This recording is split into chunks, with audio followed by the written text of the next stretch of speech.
So first we have to remove this. There are 4 screws holding this motor assembly, so you just have to remove it and then make sure to also pull the plug out of this main board.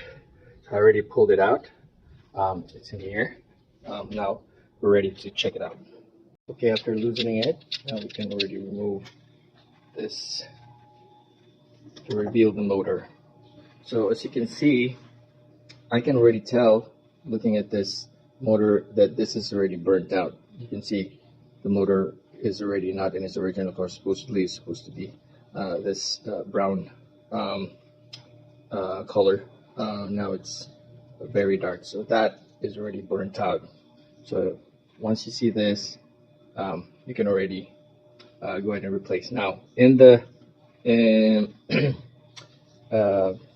it happens that it's not really darkened yet, all you got to do is pretty much check if it is something burned in the other side. So you have to flip it. So remove the screws right here. I already pretty much removed it. But once so right here, you have to make sure to also check the other side. All right, so you also need to check if there's something darkened in here, or if there's like pretty much oil everywhere, so you have to wipe them off. And also sometimes you will get, this one gets busted, right? I already removed the cover, but as you can see, I don't know if you can see it, but let me try zooming in. Yeah, that one. See right there, that's burnt out already. So you can either replace this one, just the thermal fuse. So this is a thermal fuse, by the way. This one gets burnt out if or cut the circuit for protection if in case this one gets overheated. So that's the purpose of the thermal fuse. Then again, you can either replace this if you're sure that this is the only one that's the problem. But if not, and you've seen some issues already in here, like for mine, the 1 is already not working, 2 and 3 is working. So there's a little bit of damage already, so might as well just replace the whole thing. Okay, so that's how you check and for parts. All right, so now let's go over the replacement. So this is, let me see if I could do it side by side.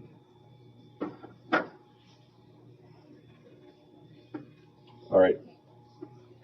So this is the original, and this is the replacement part. Now they are exactly the same size as far as the distance of this, because that's what's really important. This goes through your casing or house. So the distance, the height, the width, they're exactly the same. This one though, the shaft, this one is a little bit longer, but it doesn't matter really. Just a tiny bit of longer on this one, but it doesn't affect because this one goes upwards and it won't hit the wall of the range. So not a problem there. If we look at the back, I also noticed a difference in the height of these 2 screws, but I've already tried this one. It will fit in this. There's screws holding this one, and it's exactly the same. It's the same exact fit. There's no like extra extra room for it, which I was actually planning to replace this with the old one, but it turns out it actually just fits right exactly. This one has a little bit of extra, the old one, I mean. So but yeah, I don't have to replace. Now other than that, here's what I want you guys to see or look at. So they have exactly the same except for the cables, the colors of the cables. So in the new one, it turns out that the blue was black, and then red is like red is like black here, gray is yellow here. So anyway, here's what I did. Okay, all you got to do is, of course, you need to use the old harness because this one doesn't have it. I have to use the old harness as the new one doesn't have a new harness that comes with it. So what I did is just trace the colors. So blue comes from the other side and it crosses, and it don't go to any of the leads. So that's exactly what the black was doing in here. So it crosses from the other side, it goes directly into the harness over there. So I already know the blue here is equivalent to the black. Now the three are the easiest to determine because as you can see, this is 1, 2, 3. This is red, yellow, white. So in here it's black. It looks brown, but it's actually gray, and then white. So 1, 2, 3. So in that case, black equals red, gray equals yellow, and then white equals white. So the white is the only one that's actually right in this sense. So what I did is, of course, after cutting it, and then I have to just tie this one.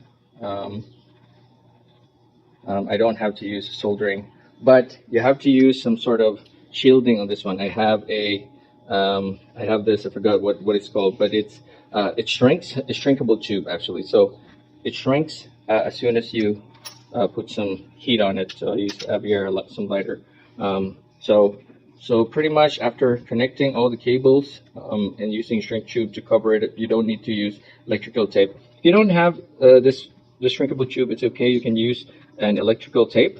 Just make sure that it's really, sometimes it's so much oil it will slide up eventually, but you have to secure it really tight so that it's not going to make any short to connection. So that's it. After let me show you how I put or connect the last wire. Okay, so this is how I wire it. So only the white one is the right connection. The rest you have to make sure that you put them together side by side and basically figure out which color it goes to where. So you can identify that by just looking at these connections. So that's it. After doing so, put this back into the to here.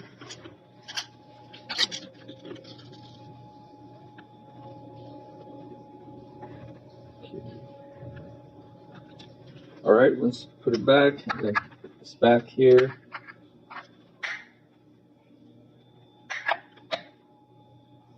Screw this up.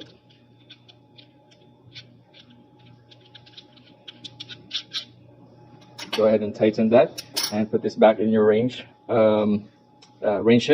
and plug this back to the main board. Exactly same order as how you removed it earlier, and that's pretty much it.